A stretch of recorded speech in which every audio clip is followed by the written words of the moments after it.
مساء الخيرات.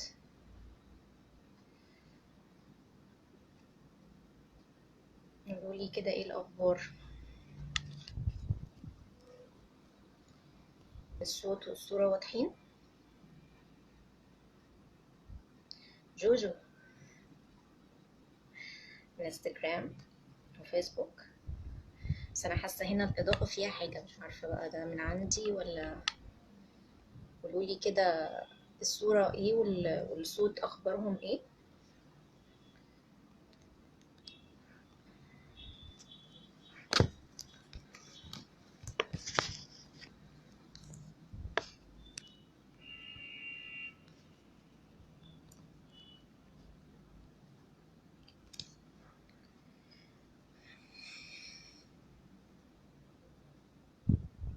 ايه الأخبار؟ وحشتوني. طمنوني كده على الصورة والصوت.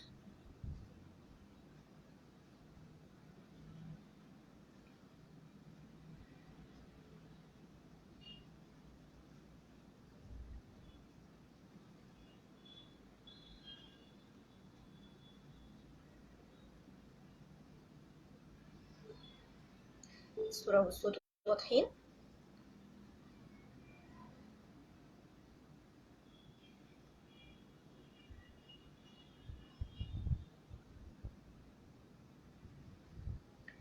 طمنيني يا جوجو، الصورة والصوت أخبارهم ايه؟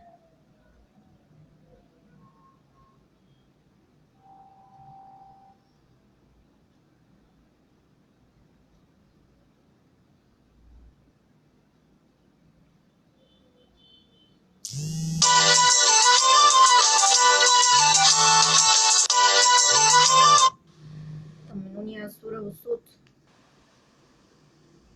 تمام. فيسبوك الصورة والصوت تمام يا جوجو، صح؟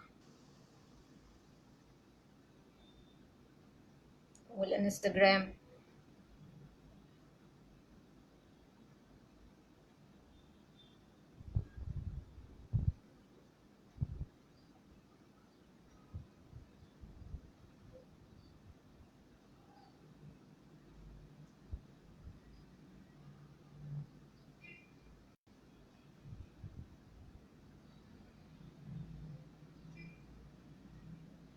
الصورة والصوت تمام.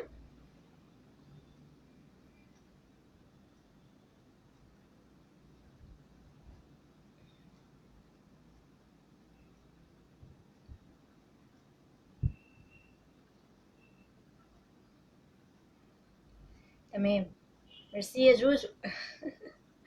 كده انتي طمنتيني، الصوت والصورة تمام. فيسبوك وانستجرام تمام. اوكي، نبدأ بقى، نتوكل على الله ونبدأ ان شاء الله. آه، اولا وحشتوني جدا جدا جدا. انا كان بقالي فترة واخدة هدنة كده شوية، كنت في اجازة كده عائلية بسيطة. قبل الاجازة دي انا كنت نوهت على الصفحة عندي على الفيسبوك انه في مجموعة مواضيع كده حابة اتكلم واتناقش معاكم فيها. و- وقلت اختاروا معايا نبدأ بإيه. فكان الموضوع اللي حبيته نتكلم فيه كان أو نبدأ بيه هو العلاقات. فأنا النهاردة جاية أتكلم عن العلاقات. كنت برضو نوهت في بوست إن إحنا هنتناقش في موضوع العلاقات ده من خلال كتاب مهم جدا، من أهم الكتب اللي اتقدمت في فن العلاقات. هو كتاب لغات الحب الخمس. كتاب لغات الحب الخمس للكاتب جاري تشيبمان. هو استشاري علاقات زوجية، عنده مؤسسة علاقات زوجية، وبيعمل ندوات وبيتنقل على مستوى العالم. تمام.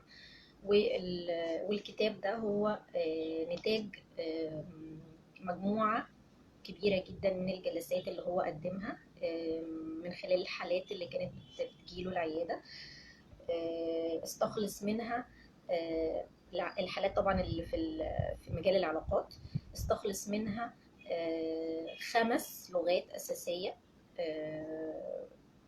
يعتبروا هما اللغات الأساسية في الحب أو في العلاقات اللي احنا بنتواصل من خلالهم بيهم، من خلال منهم بيهم يعني في علاقتنا أو خلال علاقاتنا.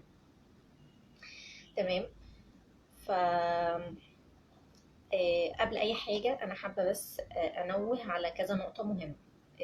أول حاجة إنه أنا من مدرسة البوزيتيف سايكولوجي. إيه هو البوزيتيف سايكولوجي؟ هو علم النفس الإيجابي. إيه هو برضو علم النفس الإيجابي؟ باختصار علم النفس الإيجابي هو بيهتم بفكرة إن إحنا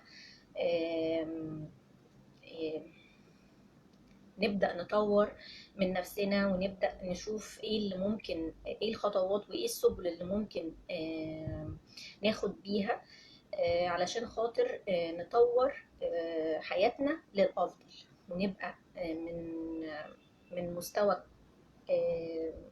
معقول لمستوى أحسن وأفضل. مش نستنى لما يحصل مشاكل او نوصل ان احنا يبقى عندنا مشكلة ما ونبدأ ندور على حل. لا، البوزيتيف سايكولوجي هو نقدر نقول ان هو علم استباقي كده ان احنا ما نوصلش للمشكلة، بل بالعكس كمان، لا ده احنا نبقى من افضل لافضل. تمام. فانا من المدرسة دي دايما احب ان انا اتكلم ان احنا نعمل ايه علشان نكون افضل، ايه الحاجات اللي ممكن، المهارات اللي ممكن نكتسبها، ايه هي المهارات اللي ممكن نكتسبها عشان خاطر نتدرج في حياتنا للافضل. تمام. فده باختصار مدرسة البوزيتيف سايكولوجي. تمام. انا محدده كده ايه حبه نقط عشان بس ما توهش منكم وعشان ما تتوهوش مني علشان خاطر نبدا بيها الكلام. وغالبا احنا ممكن نحتاج ان احنا يبقى الموضوع نقسمه على لايفين. يعني اعتقد ان احنا مش لايف واحد مش كفايه ان احنا نجمع فيه كل اللي انا عايزه اقوله، عشان خاطر ما اطولش عليكم وفي نفس الوقت ما كروتش انا يعني، لانه احنا ما فيش حاجه، احنا يعني احنا هنا مع بعض عشان خاطر نفيد بعض، وعلشان خاطر يعني يبقى في معلومات وافاده. فما فيش داعي ابدا ان احنا ايه يعني نستخسر او ان احنا نستعجل. لا، احنا ممكن اقسم اللايف، يعني اقسم الموضوع على لايفين، نقول جزء النهارده وان شاء الله جزء في لايف تاني هنحدده باذن الله مع بعض. طيب بسم الله كده نتوكل على الله ونبدا. اول حاجه قبل ما اخش في مناقشه الكتاب، انا بشوف انه نجاح اي علاقه سبب اساسي ورئيسي هو ان انا بعرف ادير ذاتي صح، وان انا فاهم نفسي. يعني لو انا شخص الى حد ما انا ما بشتغلش على نفسي كتير، او يعني ما عنديش الكونسبت بتاع فكرة ان انا اطور من نفسي وان انا اشتغل على نفسي، وجيت دلوقتي عايز اطور في علاقاتي. تمام. حاسس ان انا عندي مشكلة في العلاقات وعايز اطور في علاقاتي، وشخص تاني انا اوريدي بشتغل على نفسي وبطور من نفسي وشغال على التنمية الذاتية كويس، وعندي مشكلة في العلاقات وعايز اطور منها. فانهي واحد، انهي شخص هيبقى الموضوع بالنسبة له ايسر واسهل؟ انا بشوف الشخص اللي هو شغال على نفسه اوريدي، بيطور نفسه، بيطور ذاته، شغال على التنميه الذاتيه كويس، هو ده الشخص اللي هيقدر يطور من علاقاته بشكل ايسر واسهل وافضل من الشخص اللي هو اساسا مش مهتم بتطوير ذاته وانه يشتغل عليها وانه يفهمها. فانا الاساس عندي برضو هو النفس وهو الذات، ودايما لما باجي اتكلم بقول انه اساس اي نجاح اي علاقة هو نجاح علاقتي بنفسي. ان انا عارف اتواصل مع نفسي صح، عارف اتواصل مع ذاتي صح. وانا مش هعرف اوصل ان انا اتواصل مع نفسي صح ومع ذاتي صح الا لما اكون اشتغلت على نفسي بشكل معقول. اشتغلت ان انا افهم نفسي، افهم ذاتي، افهم انا مين وجاي هنا اعمل ايه، نازل على الارض اعمل ايه، ايه هي رسالتي، ايه هي قيمي. وانا الحقيقه بتكلم بالتفصيل جدا في الشغل على النفس وعلى الذات في كورس اسمه وصلتك للسلام النفسي. وصلتك للسلام النفسي هو كورس مكثف في محتوى تفصيلي بيشتغل على الجزئيه دي بشكل مركز جدا. بنوصل من خلاله انا مين ورسالتي ايه، قيمي ايه، ازاي يبقى عندي اهداف وازاي اوصل لاهدافي بمنتهى اليسر والسهوله. تمام. فخلينا كده، دي اول نقطه حبيت اتكلم عنها وانوه عنها، ان هو فكره ان انا اكون شغاله على نفسي وبتواصل مع نفسي مهمه جدا وبتسهل لي الطريق في تطوير علاقاتي. تمام. فنيجي كده بقى نبدأ الكلام عن الكتاب. او انا طبعا الكتاب ده يعتبر، انا بشوف انه الكتاب ده من افضل ومن اهم الكتب اللي اتقدمت في مجال العلاقات. ومش بس هو طبعا الكتاب بيركز على العلاقة الزوجية، ده اساس الكتاب، بس في نفس الوقت في جزء منه بيتكلم ازاي ان لغات الحب دي كمان في الاطفال. يعني احنا نقدر كمان نستفاد ونطبق موضوع لغات الحب ده في تعاملنا مع اطفالنا. انا كمان بقى بشوف انه مش بس الزوج والزوجة او الاطفال، لا كمان بنقدر ننتقل لاي علاقة حوالينا، من الناس اللي حوالينا، اصحابنا، اهالينا، قرايبنا. لا كمان نقدر نستفاد من الكتاب ده ومن لغات الحب دي في تطوير علاقتنا بأي شخص بتربطنا بيه أي علاقة. تمام. هو بصراحة كنز، والمفروض إنه يبقى موجود في كل بيت. هيفرق كتير لأي شخص هو بيحاول دايما يطور من علاقاته للأحسن. تمام. فخلينا كده نبدأ. الكتاب بيقسم لفصول. تمام. هو تقريبا 14 فصل. تمام. هو 14 فصل، وبيتكلم في مقدمة الأول عن إيه هو الحب، وبعد كده بيبدأ يعرض لغات الحب. كل لغة بتاخد فصل لوحدها. بعد كده بيتكلم على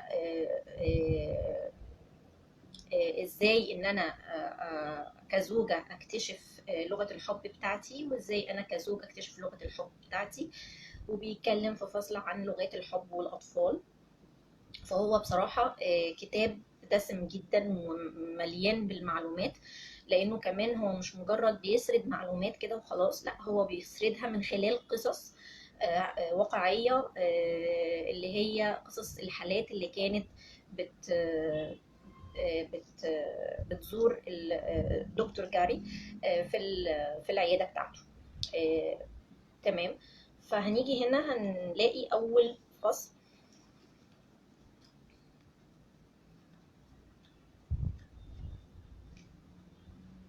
أول فصل بعنوان ماذا يحدث للحب بعد الزواج.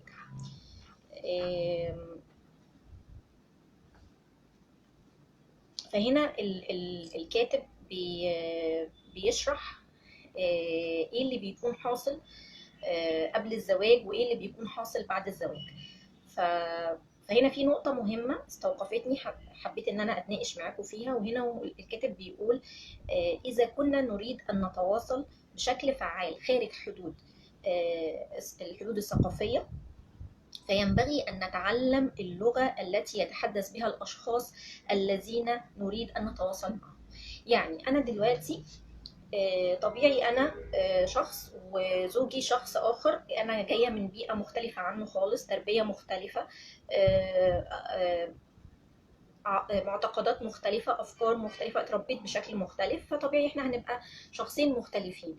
فانا لو انا عايز علاقه ما بين الشخصين دول، ومش اي علاقه، دي علاقه زوجيه، فانا لو عايز العلاقه دي تنجح فانا محتاج اني اتعلم اللغة الخاصة بالشخص الآخر ده اللي المفروض بتربطني بيه علاقة زوجية. فدي نقطة مهمة جدا، إنه بالرغم من إن إحنا نبقى مختلفين إلا إن إحنا ممكن نتواصل من خلال اللغة بتاعتنا واللغة بتاعت كل واحد فينا، بإن إحنا نتعلمها، نعرفها ونتعلمها. تمام. فهو الكاتب بيتكلم على النقطة دي. بعد كده في الفصل الثاني بعنوان احرص على أن يكون خزان الحب ممتلئا دائما. هنا الكاتب بيتكلم انه الغرض من الكتاب ده مش ازاله الغموض اللي بيحيط بكلمه حب، ولكن غرضه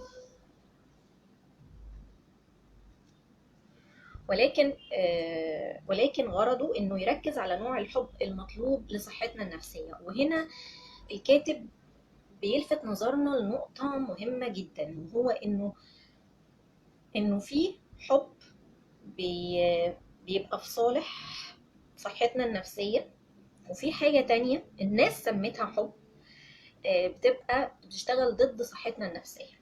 للأسف هو الحاجة التانية دي هي السائدة على إنها الحب، وده بسبب بقى اللي صدرته الميديا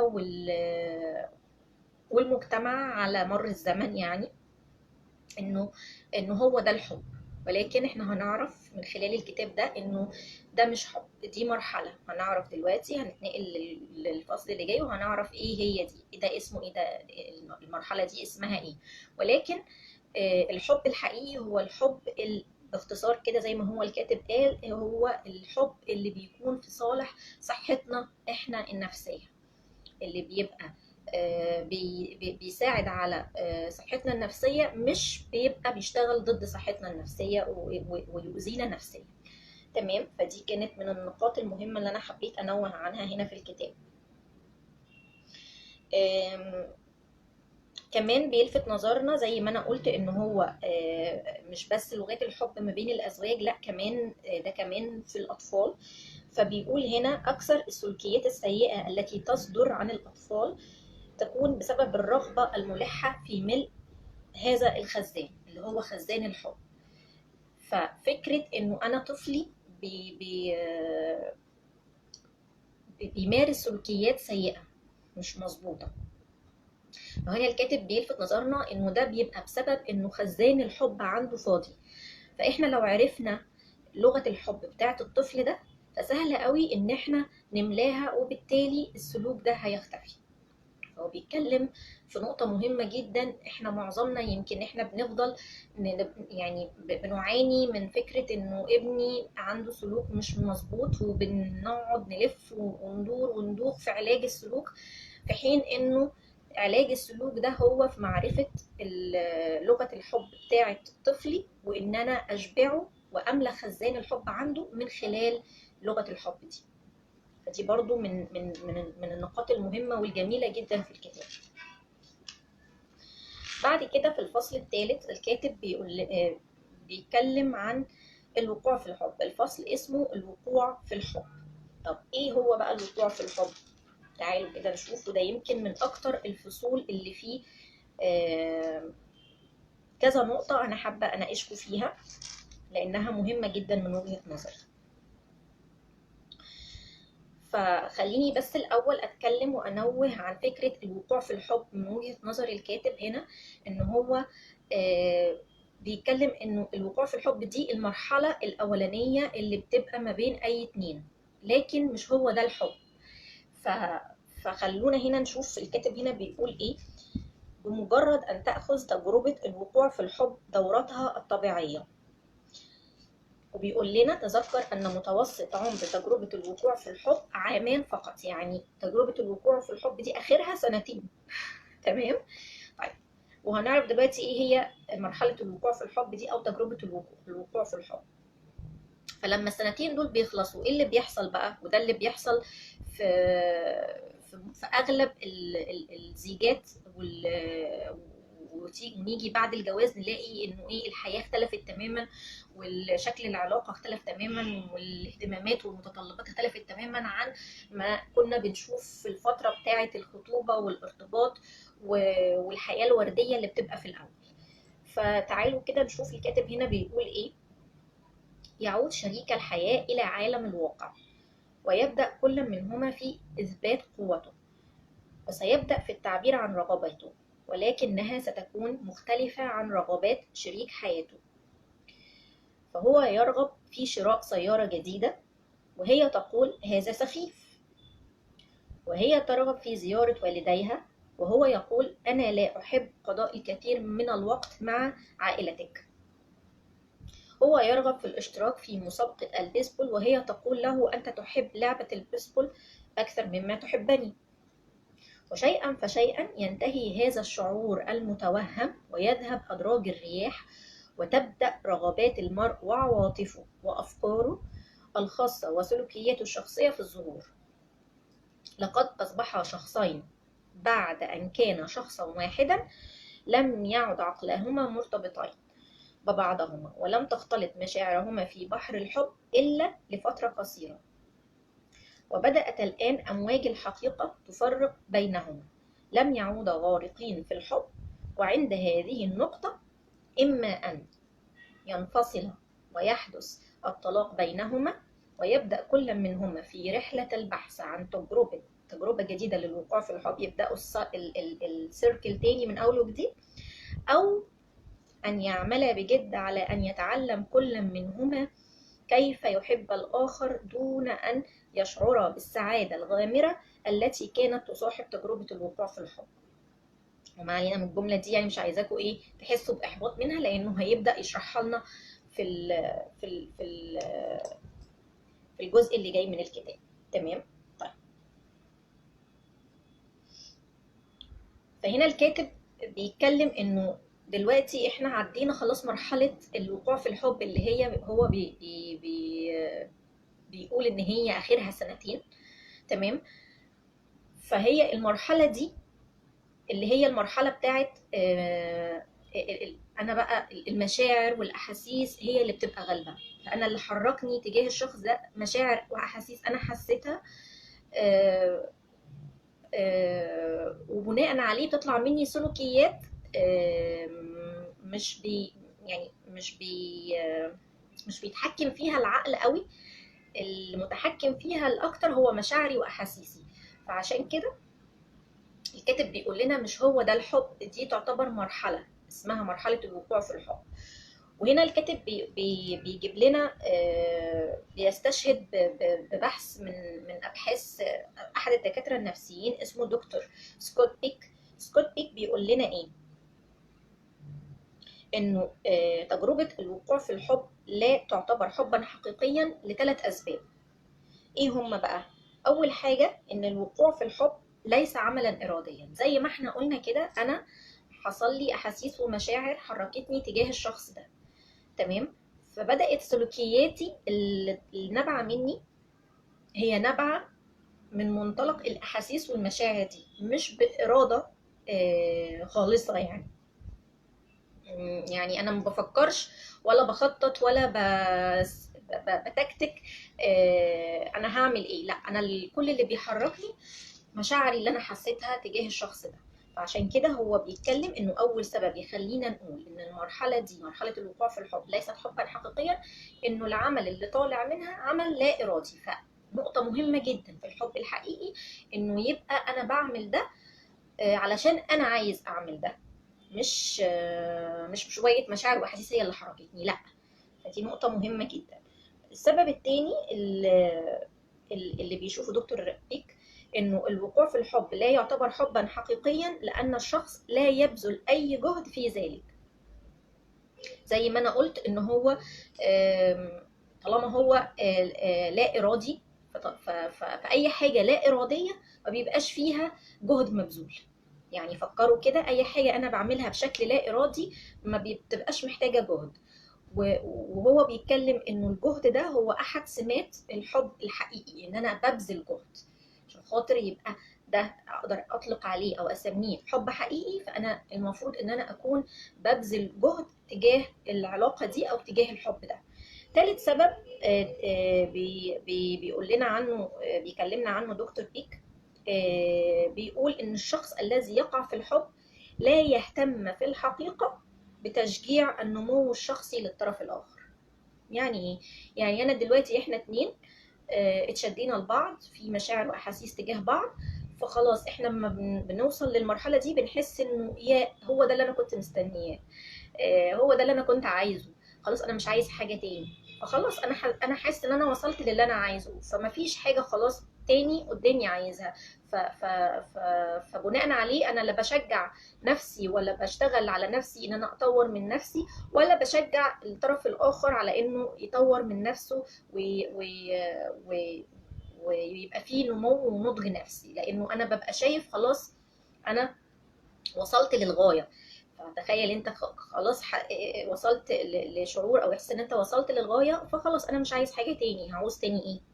تمام. فهنا ده بيتكلم هنا انه دي نقطه تخلينا نقول انه مرحله الوقوع في الحب مش هي الحب الحقيقي. لانه نقطه مهمه برضو وسمه مهمه من سمات الحب الحقيقي هو النضوج، هو التطور الذاتي، هو ان انا دايما اشتغل على نفسي، وان انا اشجع الطرف الاخر ان هو يشتغل على نفسه ويطور من نفسه، والتدرج والتطور النفسي والشخصي هو سمة من سمات الحب الحقيقي. تمام. طيب فجه هنا الكاتب، لانه طبعا احنا كده هو بدأ يحبطنا شوية، اللي هو فكرة طب ماشي، ما هو ايه بقى؟ طب ما هو دي احاسيس حلوة وجميلة، طب ده معناها ايه بقى كده؟ معناها ان ده يعني وهم يعني؟ قال لك ايه بقى؟ اذا لم تكن تجربة الوقوع في الحب حبا حقيقيا فماذا تكون؟ هو هنا بيعرفنا انه اطمنوا، يعني اللي هو بيطمنا انه هي مش حب حقيقي، بس هي مرحلة بيحركها تغيرات فسيولوجية داخلية ليها علاقة بالجينات للسلوك يعني، وليها علاقة بغريزة البقاء. فسبحان الله هو ربنا بيبقى زارع ده فينا، لأنه كوسيلة إن احنا كوسيلة تدعم غريزة البقاء البشري يعني. فدي حاجة أساسية فينا وطبيعي إنها تبقى موجودة، بس هو الفكرة إن إحنا نبقى مدركين واعيين إن دي مرحلة، إنه مش هو ده الحب، هي دي مرحلة اسمها مرحلة الوقوع في الحب، وليها وقت بتخلص علشان خاطر نبدأ في المرحلة التانية اللي بعد كده ونبدأ نشتغل عليها، اللي هي بقى هي دي الحب الحقيقي أو ما يسمى بالحب الحقيقي ما بين الطرفين، اللي المفروض إن إحنا نبدأ نشتغل عليها. فالدروب هنا بيحصل لما احنا بنعتبر ان المرحلة دي هي الحب، فبنبدأ نصطدم بعد ما بتخلص. طبيعة الحال طبيعة الفطرة ان المرحلة دي بتخلص، فاحنا ما بيبقاش عندنا الوعي والادراك ده او ما بنبقاش عارفين المعنى ده، فبنصطدم، فتبدأ بقى هنا المشكلة. هو ده هنا ايه اللي بيحصل. تمام. فعشان كده هنا الكاتب وضح لنا انه دي مرحلة، وقال لنا ايه كمان؟ قال لنا ان هي مرحلة لابد منها. يعني تعالوا كده نشوف.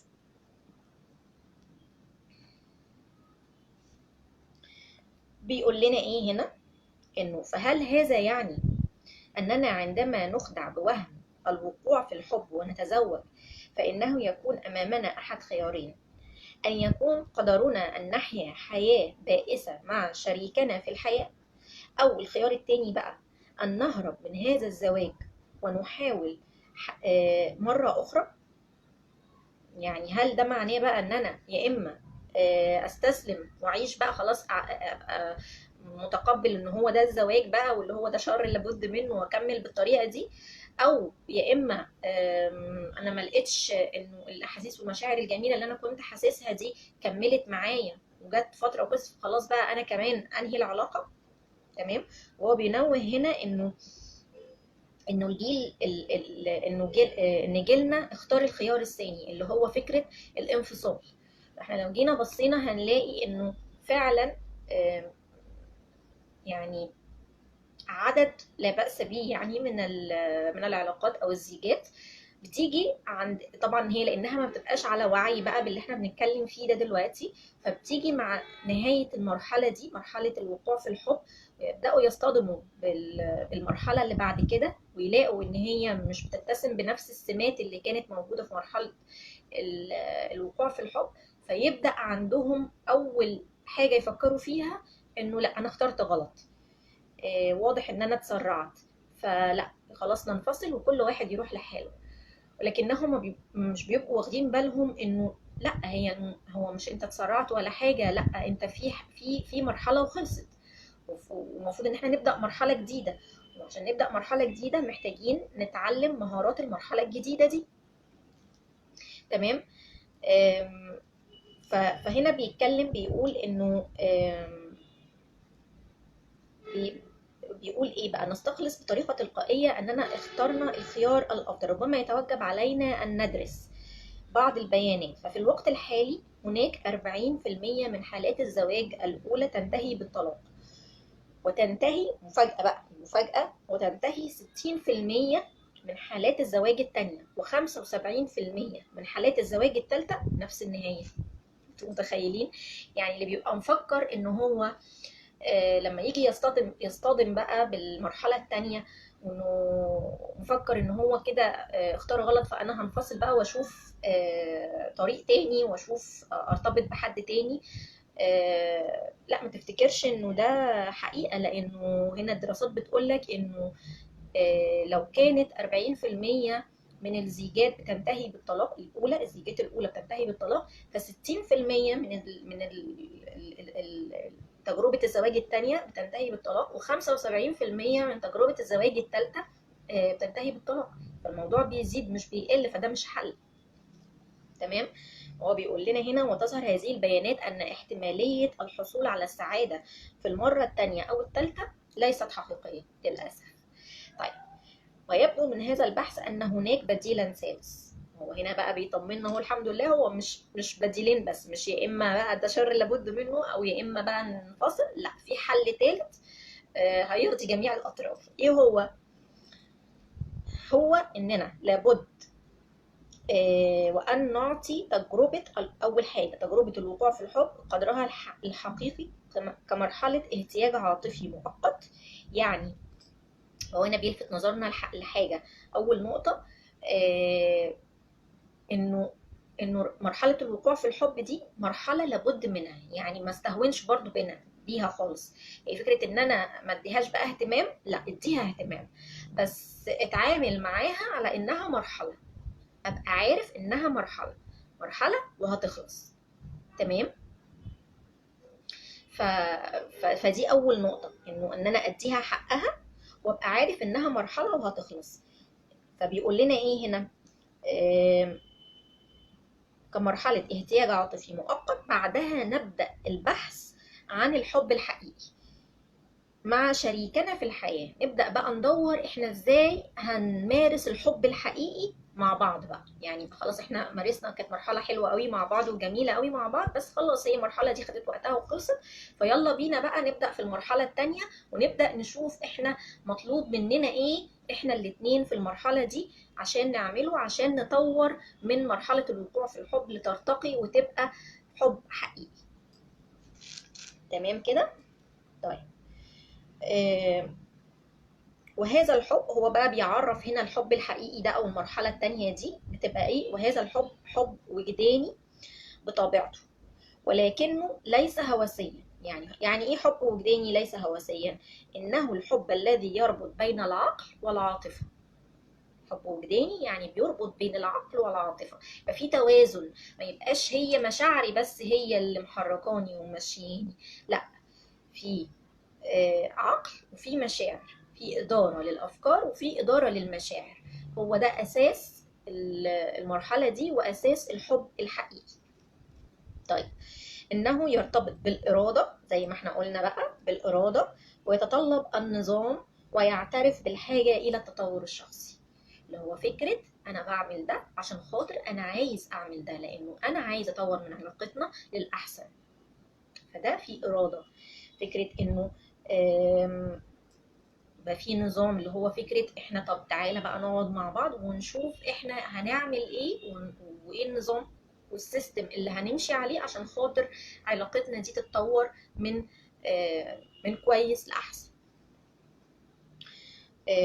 كمان هتبقى تعترف بالحاجة إلى التطور الشخصي. يعني احنا عارفين عشان علاقتنا دي تبقى أفضل وتتحرك دايما للأفضل، احنا لازم يبقى فيه بنشتغل على التطور الشخصي لينا. يعني أنا أشتغل على التطور الشخصي لنفسي وأنت تشتغل على التطور الشخصي لنفسك. تمام؟ فده كله مرتبط بفكرة وكونسبت الحب الحقيقي. تمام؟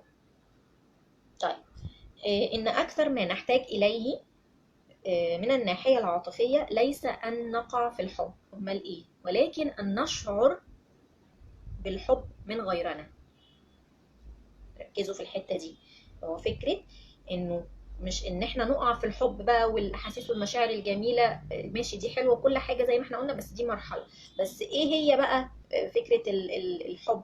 ولكن أن نشعر بالحب من غيرنا، إن إحنا نبقى حاسين الحب من الطرف الآخر، وأن نصادف الحب الذي يكون من خلال العقل والاختيار وليس الغريزة. فالمرء يحتاج إلى أن يشعر بالحب من شخص اختار أن يحبه ورأى فيه شيئا يستحق حب، وهو ده الحب الحقيقي اللي أنا دايما بتكلم عنه. فكرة الإرادة والحرية، فكرة إن أنا بحبك عشان أنا عايز أحبك، أنا بعمل لك عشان خاطر أنا عايز أعمل لك. أنا مش فكره بقى ايه انا عملت ومستني اخد، او انا هو فيه طبعا اي علاقه لازم يبقى فيها هتبقى علاقه متبادله، بس انا بتكلم على كونسبت العطاء هنا، وهيجي بعد كده وهنتكلم عنه بالتفصيل. فكره انه في فرق مقادير علاقه من كونسبت العطاء عن كونسبت الاخذ. ففرق رهيب جدا، وهو ده اللي بيفرق جدا في العلاقات. تمام؟ طيب، احنا وصلنا لغاية فين؟ وهذا النوع من الحب يحتاج إلى جهد ونظام، إنه الاختيار الذي يجعلك تبذل كل طاقتك من أجل الطرف الآخر. تمام؟ مقتنعا أنه إذا أثمر ما فعلته في تحسين حياة من تحب فإنك ستشعر بالرضا، لأنك أحببت شخصا ما حبا حقيقيا، وذلك لا يتطلب الشعور بالسعادة الغامرة التي تحس عند الوقوع في الحب. وفي حقيقة الأمر فإنه لا يمكن للحب أن يبدأ إلا بعد المرور بتجربة الوقوع في الحب، وتأخذ هذه التجربة دورتها. هنا الكاتب بيركز تاني إنه مرحلة الوقوع في الحب هي مرحلة مهمة في أي علاقة، ولازم تاخد دورتها، بس هتيجي عند وقت وتخلص وتبدأ مرحلة جديدة. تمام؟ هنا هو ما أهملش أهمية المرحلة دي خالص، بس هو يعني حددها واداها محدودية إن هي ليها وقت وهتخلص فيه عشان نبدأ في المرحلة اللي بعد كده. فهنا هو الكاتب بيركز جدا على نقطة انه فكرة الوقوع في الحب والحب الحقيقي. لازم جدا ناخد بالنا ونفرق بين المرحلتين دول، مرحلة الوقوع في الحب، مرحلة الحب الحقيقي. انا لو هستمر في علاقتي الزوجية بالكونسبت او بالاتيتيود بتاع انا عايز هي نفس اللي انا كنت عايشه واحنا مخطوبين، وهو ده اللي انا افضل عايشه واحنا متجوزين، فللاسف ده هيبقى سبب في ان احنا هنقابل مشاكل كتير ومش هنتفق وينتهي زي ما بيحصل للاسف يعني حوالينا في عدد لا بأس به يعني من الزيجات بالانفصال، ونبقى متخيلين ان ده الحل، ونيجي نجرب بقى حظنا مع حد تاني فنلاقي المشاكل هي بتتكرر. فناخد بالنا انه ان احنا لازم نفرق ما بين مرحلة الوقوع في الحب ومرحلة الحب الحقيقي. وهنا بينهي الكاتب الفصل ده بفقرة مهمة جدا، فبيقول: عندما يكون خزان الحب الخاص بشريكك في الحياة ممتلئا ويكون متأكدا من حبك، سيكون العالم بالنسبة لكما أكثر إشراقا، وسيتمكن هو من الوصول إلى أفضل فرصة له في الحياة. ولكن إذا كان خزان الحب فارغا ويشعر شريكك بأنه مستغل وليس محبوبا، نركز كده في المصطلحات، يشعر بأنه مستغل وليس محبوبا، إيه اللي هيحصل؟ سيبدو العالم قاتما ولن يصل أبدا إلى أي فرصة جيدة في هذه الحياة.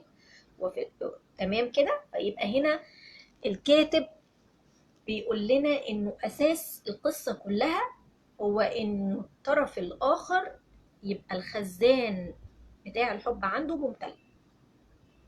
فإذا الكونسبت اللي بنركز عليه مرارا وتكرارا هو كونسبت العطاء، فكرة العطاء، فكرة إنه أنا بعطي عشان خاطر أنا عايز بعطي، مش فكرة إنه أنا بعطي ومستني بقى الرد، لا. وهو ده بقى اللي بيقول عليه الكاتب هنا، إنه الطرف الآخر يشعر إنه مستغل مش إنه محبوب. وده برضو مرتبط بكونسبت العطاء وكونسبت الأخذ. فأنا يبقى عندي أحاول دايما إن أنا أزرع جوايا وأعزز جوايا كونسبت العطاء ده. تمام؟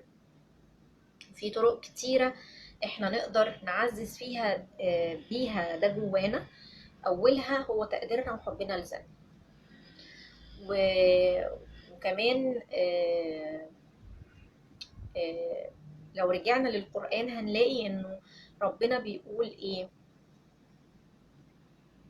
ومن آياته أن خلق لكم من أنفسكم أزواجا وجعل بينكم مودة ورحمة. فإذا ربنا جعل خلاص ما بيننا المودة والرحمة، فهو ده المفتاح، وهو ده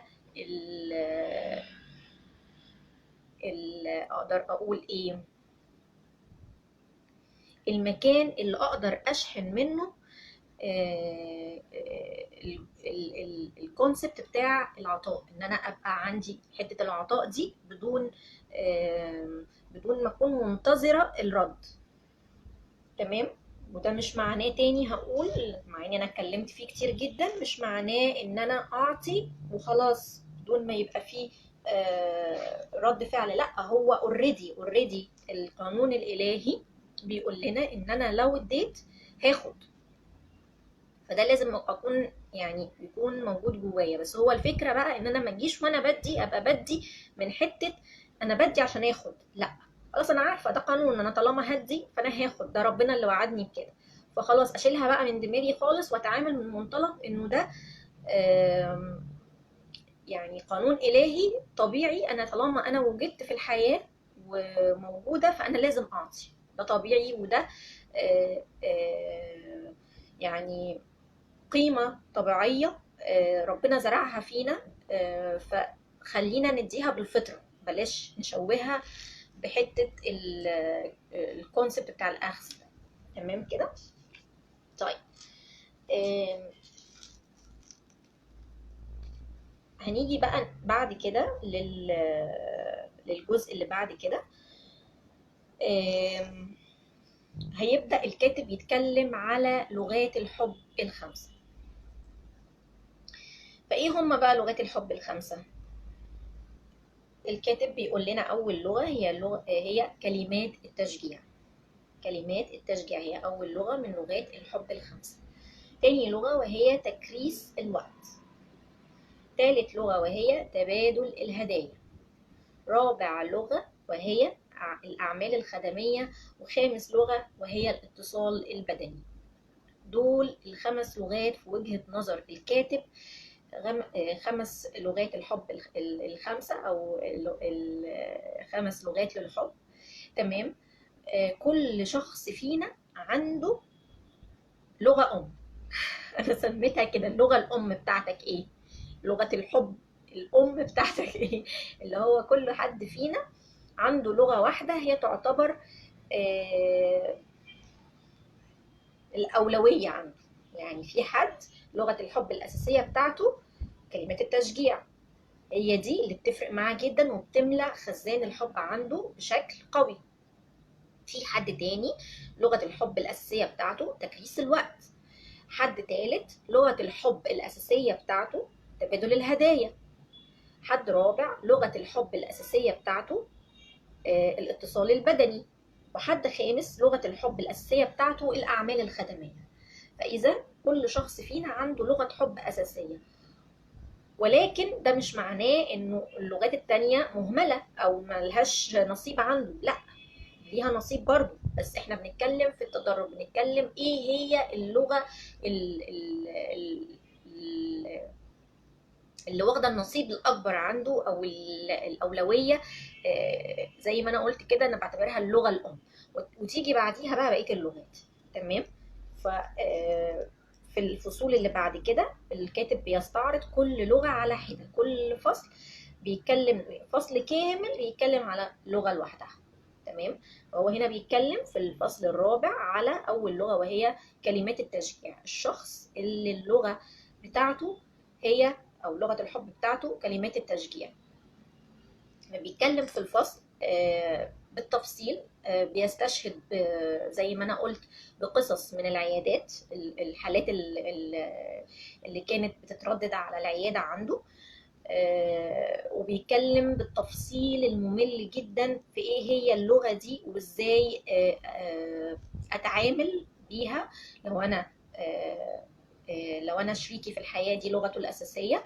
تمام. فانا برضو هاخد حاجات مقتطفات بسيطه كده من كل لغه. هنلاقي هنا الكاتب بيقول ايه: ليس الحب ان تحصل على ما تريد، بل ان تفعل شيئا ذا اهميه لمن تحب. واخدين بالكم كونسبت العطاء؟ ورغم هذا فإننا عندما نتلقى كلمات تشجيعية ممن نحب فإن ذلك يخلق لدينا حالة من الإثارة والإيجابية. محدش فينا ما بيحبش الكلمات الحلوة، الثناء، الايه، الكومبليمون كده، المجاملات، بس المجاملات اللي طالعة من القلب، مش الفيك. تمام. فهنا الكاتب بيركز على جزئية الكونسبت بتاع العطاء زي ما انا اتكلمت.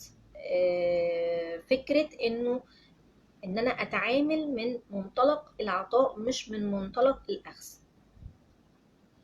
فهو بيقول لنا الحب ليس ان تحصل على ما تريد، بل ان تفعل شيئا ذا اهمية لمن تحب. وانا كنت كتبت قبل كده بوست وقلت فيه انه الحب مش ان احنا ناخد اللي احنا عايزينه او اللي احنا محتاجينه، ولكن ندي المشاعر والاحاسيس والاحتياجات اللي محتاجها الطرف الاخر. فهرجع تاني نأكد على الجزئية دي، انه الحب الحقيقي بيكمن في كونسبت العطاء. حطوها حلفوا. تمام. طيب احنا كده تقريبا قربنا على ساعة، فانا هضطر ان انا اخلص اللغة دي وانهي ونكمل في لايف تاني ان شاء الله. طيب خلينا ننتقل للنقطة اللي بعد كده، انه الكاتب هنا برضو بيقول نقطة مهمة: اذا كنا نريد ان نطور العلاقة الحميمة فلا بد ان يعرف كل منا رغبات الاخر، واذا كنا نرغب ان يحب كل منا الاخر فينبغي ان نعلم ما يريده الطرف الاخر. واخدين بالكم؟ اذا كنا نريد ان نطور العلاقة الحميمة فلا بد ان يعرف كل منا رغبات الاخر. انا عايزة اطور علاقتي دلوقتي بزوجي، فانا محتاج انه اعرف ايه هي رغباته. تمام. وابدا على قدر الامكان اني البيها له. مش انا عايزه اطور العلاقه فانا شوف بقى انا عايزه كذا وعايزه كذا وعايزه كذا، لا. كونسبت العطاء. تمام. وايه تاني؟ واذا كنا نرغب ان يحب كل منا الاخر، عايزه العلاقه دي تبقى علاقه ود وحب كده، وكل واحد فينا بيحب التاني، فينبغي ان نعلم ما يريده الطرف الاخر. مش اللي هو عرفك بقى انا عايزه ايه، لا. نعرف كل ما يريده الطرف الاخر. الكلام ده لينا احنا الاثنين. فهو برضو كونسبت العطاء، عطاء متبادل وليس اخذ متبادل. اظن كده الى حد ما وضحت. هو عطاء متبادل مش اخذ متبادل. تمام كده. تمام. طيب، فهنا الكاتب بقى بيدينا مقترحات انه في نهاية الفصل، هو في نهاية كل لغة الفصل يعني بيتكلم على لغة معينة، بيقول لنا على شوية مقترحات كده. لو أنا شريكي في الحياة هي دي اللغة الأساسية بتاعته، بيديني شوية مقترحات أعملها. فأنا نقيت لكم كده كام واحد عجبوني، أعرفكم، نتناقش فيها أو أعرفها لكم يعني، اللي يحب يطبق لغايه لما يجيب الكتاب. الكتاب ده مهم جدا جدا جدا لو انا واحد مهتم بتطوير علاقاتي. تمام. طيب، بيقول لنا ايه؟ اذا كانت لغه الحب لشريكك في الحياه هي كلمات التشجيع، فانت ممكن تعمل ايه؟ حدد هدف بانك تقول لشريك حياتك مجامله جيده كل يوم لمده شهر. يعني انا دلوقتي خلاص عرفت انه لغه الحب الاساسيه بتاعت شريكي في الحياه هي كلمات التشجيع. فايه الخطوه بقى اللي بعد كده؟ طيب، ان انت تحدد هدف بان انت تقول لشريك حياتك مجامله كل يوم لمده شهر. فاذا كانت تفاحه يوميا تجنبك زياره الطبيب، فربما تجنبك مجامله يوميا زياره مستشار العلاقات الزوجيه. فهو فكرة ان انا دلوقتي عرفت خلاص ان انا شريكي في الحياة لغة الحب الاساسية بتاعته كلمات التشجيع. فهبدأ بقى ايه، او ده الجهد بقى اللي احنا بنتكلم عليه، اللي هو فكرة الحب الحقيقي بقى. فكرة الجهد والنظام والإرادة، وان انا اكون بعمل ده عشان خاطر بعمل ده، اهي جت هنا عمليا اهو، مش مجرد كلام. اللي هو ايه بقى؟ ان انت هتحدد هدف بان انت تقول لشريكك في الحياة مجاملة يوميا لمدة شهر. مدة شهر بمعنى انه الاستمرارية في اني بعد كده هبدأ اكتسب العادة دي، هتبقى عادة عندي بعملها بتلقائية. فهو حدد لنا ان انت كل يوم لمدة شهر، فبعد الشهر ده الموضوع هيبقى بالنسبة لك تكتسبه كعادة، وهيبقى حاجة تلقائية طالعة منك. تمام. بيقول لنا ايه كمان؟ بيقول لنا اثني على شريك حياتك في حضور والديه او اصدقائه، وبهذا سوف تحصل على ثناء مضاعف، حيث سيشعر هو بالحب ويشعر والداه بانهما محظوظان لان لديهما زوج ابنه او زوجة ابن مثل هذه. تمام. هو هنا بيلفت نظرنا على اهمية الثناء والكلمات الحلوة اللطيفة في وجود اشخاص تانيين، قد ايه بتأثر مع الشخص اللي هو لغة الحب الأساسية بتاعته كلمات التشجيع، وبتملى خزان الحب عنده. بعد كده في نقطة كمان بيقول لي انظر إلى نقاط القوة في شريكك وقل له أنك تقدر هذه الطاقات، وأكبر الاحتمالات أنها ستعمل بجد للمحافظة على منزلتها. خلاص، ان انت دايما تشوف نقاط القوة اللي في شريك حياتك وتكلمه دايما عنها، وتبقى فخور بيها، وتوصل له قد ايه ان انت فخور بنقاط القوة اللي عنده دي. دي هتفرق جدا مع الشخص اللي لغة الحب الأساسية بتاعته كلمات التشجيع، وهتملى الخزان بتاع الحب عنده. تمام. من ضمن النقط برضو، أخبر أولادك كم هي رائعة أمهم أو كم هو رائع أبوهم، على حسب. افعل ذلك في حضور الطرف الآخر وفي غيابه. اتكلم دايما عن شريكك في الحياة بالحلو لولاده، وفي حضوره وفي غيابه. ده كمان بيعزز عنده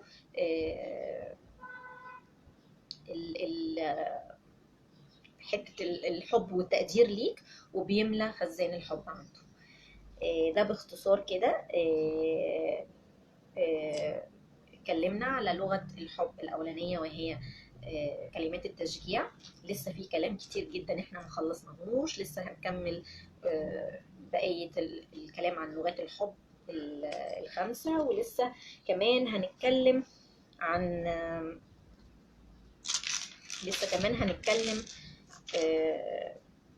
عن لغة الحب السادسة من وجهة نظري أنا.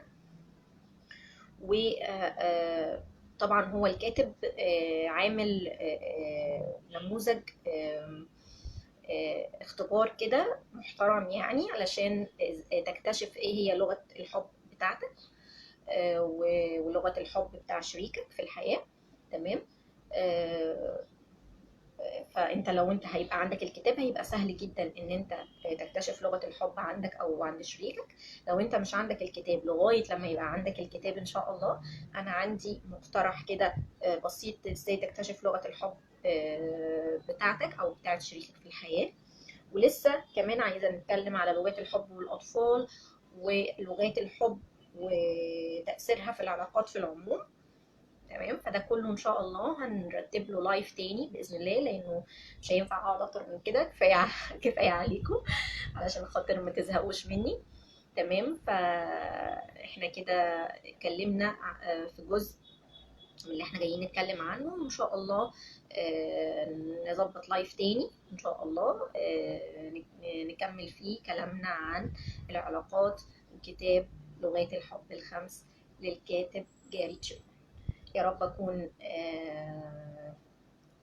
طلتي عليكم النهارده خفيفه مفيده ونافعه، واشوفكم على خير ان شاء الله اللايف اللي جاي باذن الله. سلام.